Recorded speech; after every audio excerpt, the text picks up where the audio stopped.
years. I'm here this morning with two missions. One mission is to first speak to Roy Dennington and how his spirit has brought us here today, and the other is to introduce you to Home Run Strong. So I will start with Roy Dennington, and I'll keep it brief because I'm going to let the people who knew and loved him the most speak to who he was. But I met Roy Dennington back in 2018.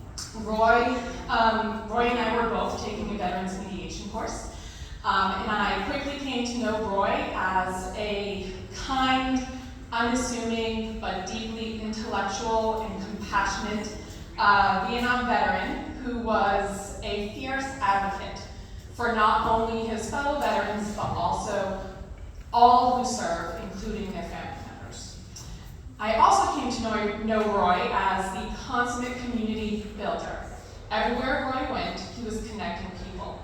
And at that time, Roy connected me to somebody named Beverly Presswood Taylor, who I didn't know then would become a long life friend and mentor, who was the founder and executive director of an organization called the Brookfield Institute, an organization Roy was the president of the board of directors for, that is now known as Home Run Strong, which I lead today.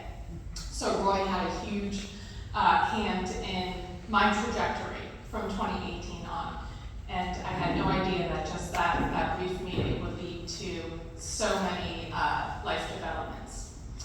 So now, the mission of the Brookfield Institute back then was to prevent veteran suicide. And in the intervening years, it has progressed and evolved to enhancing resilience in service members, veterans, and their families through targeted programs and resources. And I believe that Roy's spirit of community and connection and caring and advocacy live on in our programs. We are located in Palmer, Massachusetts, where we do have local programming specific to that central western part of the state. But our chief programs really, they serve all SMVF, service members, veterans, and family members throughout the state of Massachusetts and beyond. So our two top programs are called Home for Strong Connects and Storytelling. Connects is community peer support. It's not unique in connecting veterans with veterans, but we do have some elements that set us apart. Our community peer support program is available to, again, all service members, veterans, and their family members regardless of service or discharge status. So our arms and doors are open to everybody in the military and veteran community. We recruit, train, and provide support to military-connected volunteers, and then we're able to match them with other individuals in the community for a variety of stopgap supports. Those same volunteers are trained in our storytelling program. Something Roy was fantastic at was telling his stories, and especially his owl story, which apparently was legend. And I'll let his family fill you in on some of those. But those same volunteers are provided the skills through our training for sitting down and engaging the long-form storytelling process. So they'll establish a relationship with an individual, help them process and record, and then eventually share their stories of service. And it's through that meaningful process that we create broader community, deeper connections, and we're able to reach a wider audience. And that is exactly what Roy was able to do. So, with that being said, I would now like to introduce, first I'd like to acknowledge Roy's family who's here with us today. They're all kind of in this area.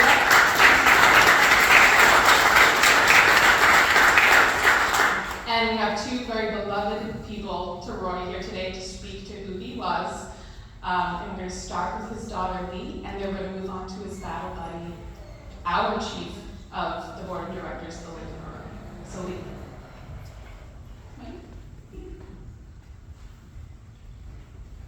Hi everyone, thanks for being here.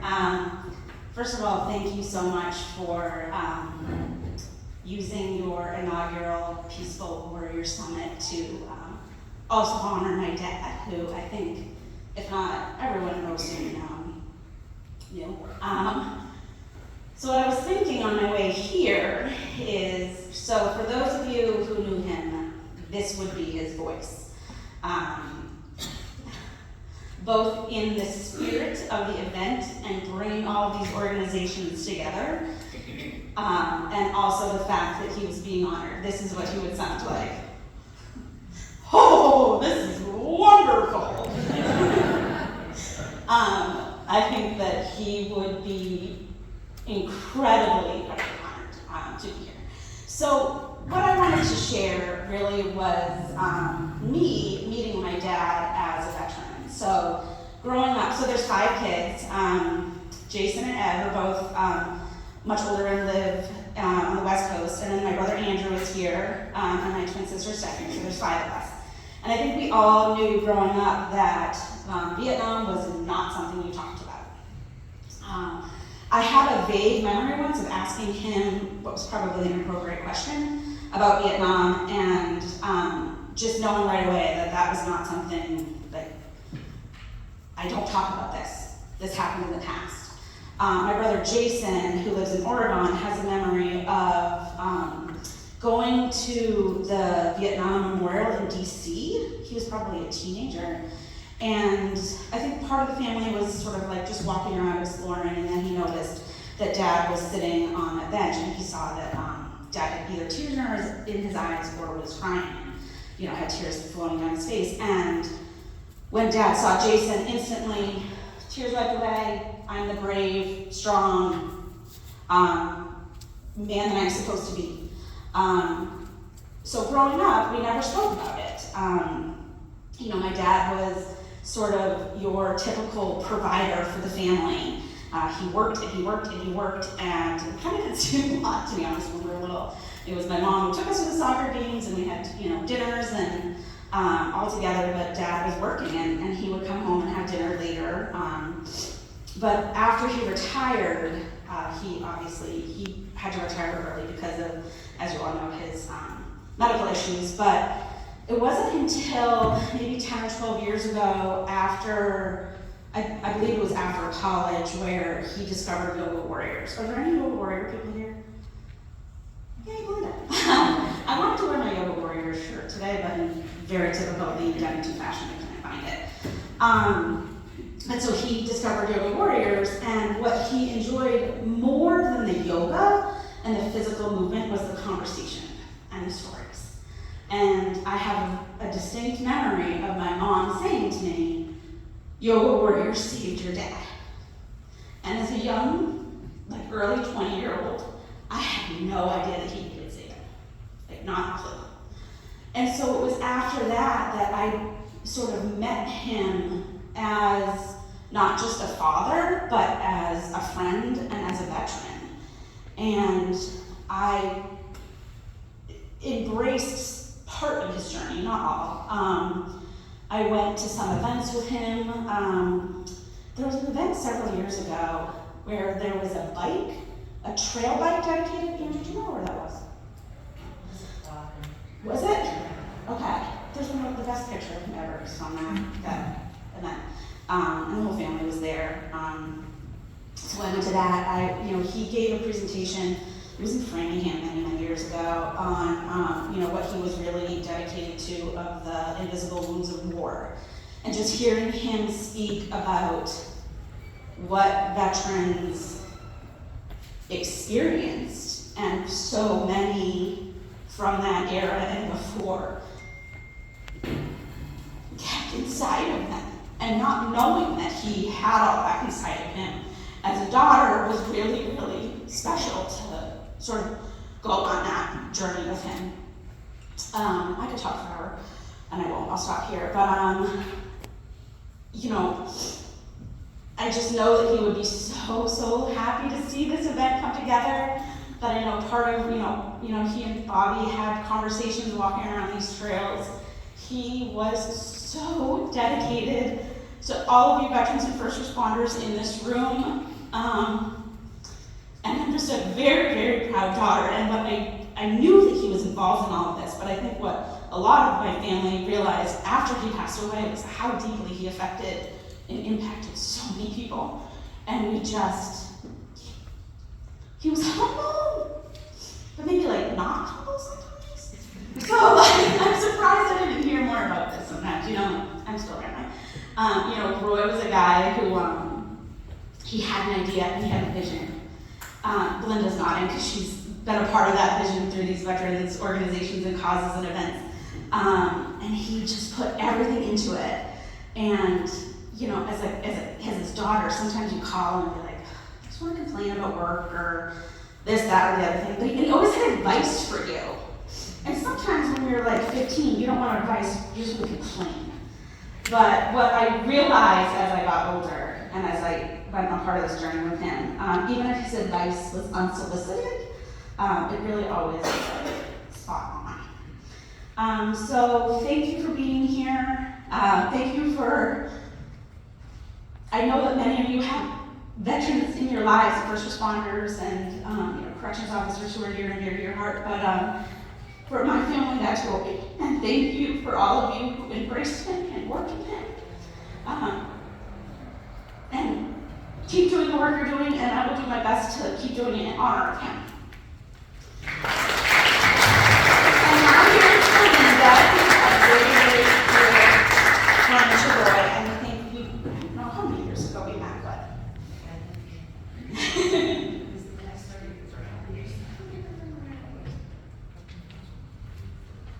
Sorry, I'm the only one that's going to be using notes. I went right on. I wanted to kind of know what the heck I was saying, so I have some notes. Hi, I'm Belinda Maroney. I'm a retired nurse from the Air Force, 33 years service. And when I retired and came back to Massachusetts, I kind of like, ooh, God, now what do I do? Where's my military people? So I joined Yoga Warriors through the VA. Actually, they had a little flyer out. And I walked in and it's like, uh-oh, there's all guys in here. Wait a minute, yoga's for women. What the heck? How does this happen? You know, so, and there was Roy. They were all Vietnam vets. And I was in awe of what they had done because I know what kind of service and what kind of things they had to go through. But there's Roy smiling, you know, and his big smile, and they were so welcoming, and they had so much. We didn't do yoga like you're supposed to do yoga and stay quiet. You know, I think they'd already been doing it for 10 years, and it was entertaining to watch us try and put our legs and arms where the yoga teacher wanted them to go, and says they don't go there. So we, you know, we'd roll over or something, you know, we'd just laugh, and so it was fun, and then we'd go to lunch. So that camaraderie and that getting together that I had found as, you know, as the Ranch, I found my tribe. You know, I said, okay, I'm all right. You know, I've got my military people around me again. So I'm going to talk about First Lieutenant Roy Dennington, who was in Vietnam from, he's United States Army Infantry, Vietnam 1966 to 68, recipient of both the Vietnam Campaign and Service Medals for his service. He embodied the definition of a warrior, and here's part of where you'll see he was completely focused, very disciplined, and aggressive, but not out of selfishness, but on behalf of others. That's where he'd be humble, but no, he'd be jumping in. That was part of him being a warrior. Okay, I think I already jumped half through this. Part of while I was in Yoga Warriors, I developed cancer, and Roy comes up to me, I'd only been there like maybe a year or so. He said, well, what's your plan? I don't have a plan. What plan? He says, no, what's your plan? He put everybody together. He made sure everybody got together, so I had to do chemo radiation for 6 weeks. So that's 5 days a week driving in from Worcester to Boston, which is about an hour drive, and nobody really likes driving in Boston anyway. But he lined up all the guys. He and Carol each took a day every week, and then the guys would take turns. They'd pick me up, bring me in, and bring me home, and that's what veterans do for each other. So that's where he was aggressive and disciplined for others. So let me see. What else am I going here? Oh, he also did downhill racers. And the vets took their bicycles on real trails throughout New England. They had these really bright, nice, beautiful yellow shirts. And I heard about some spectacular crashes they had, and I decided that wasn't for me. I wasn't going to join that section. He loved literature. His kindness and generosity preceded the distribution of of 2 books each to the yoga class. One was the Book of Awakening by Mark Nepo, and it's having the life you want by being present in the life you have. There you go. She's got the book. There's the sample. It's a great example of the peaceful warrior handling skills for healing. And then the second one was A Warrior Ethos by Stephen Pressfield, which states we are all warriors. It addresses how each of us struggles every day to define and defend our sense of purpose and integrity, to justify the planet, our existence in the planet, and if only within our hearts, who we are. So Roy's involvement, what was then the Brookfield Institute, led to the distribution of Vietnam War veteran pins. That was something the Brookfield Institute was doing, and it also introduced me to the Brookfield Institute and got me connected with, now I'm the chairman of the board of directors, and I said, you connected me with a lot of work to do. What we were doing is giving out the lapel pins, and Roy says, hey Belinda, you're an officer, can you give out the pins? You know, you do the setup. So I squished into my uniform, which I couldn't squish in today. I'm sorry folks, or I would have worn. So he got us doing the pinnings, and we did that. I went on and did that pinning for several other places, for other military organizations that I belong to, so he got that started. And it was the first time Vietnam veterans were welcomed home. I was very surprised. I didn't realize just how bad it was. And many of the vets said that was the first time, so it was a huge tribute to Roy in bringing some peace to these warriors. He also got involved in the medical community, so he's helping them understand how to and how not to speak to a veteran. He connected with the UMass Memorial Medical School student program, and where a veteran was matched with a student, and they would do a video call. And the video call, they could practice doing an interview. So the veteran got to tell their story to someone who was interested, and they got to practice asking questions. And they learned why it was so important to explore a veteran's background and how being in the military could have affected their health care. So being the peaceful warrior and in tune to emotional trauma, Roy and Carol made sure they were there to join me at my first cookout after my brother had died. They provided a path of light and a way ahead, plenty of laughter, plenty of friendship, and Roy brought a quart of Rhoda Springs chocolate chip ice cream. Everything's better with ice cream. That was his favorite place. So even when Roy and Carol moved into assisted living, Roy was still working with the veterans. On Veterans Day last year, I got a call from him. I knew that I'd have to watch out if I got a call from him. It meant some work was coming up. On Veterans Day, he said, hey Belinda, I need you to come in. We're doing a veterans program. Can you give a talk? Oh, sure, no problem. So, and that's what I did. I will always cherish knowing him and his family, and what a blessing to peaceful warriors in action. He definitely embodied that. And Lee, if you would come up, I have something for you. The military, we have this, I don't know what you call it, procedure.